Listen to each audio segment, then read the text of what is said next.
Your Chrysler 300 is stuck in park because the internal shift interlock lever has broken, and the permanent fix is replacing this small plastic piece inside your center console.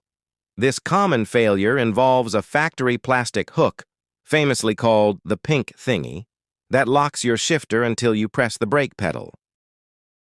When you press the brake, a small cable pulls this pink plastic hook out of the way so you can shift into drive. Over time, the tension spring and cabin heat cause this brittle plastic to snap right at the hook.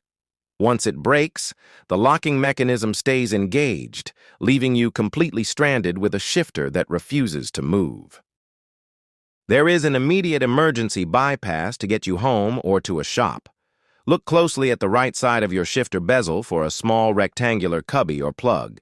Pry that rubber piece out, slide a flathead screwdriver down into the hole, and push forward on the manual override tab while pulling the shifter back.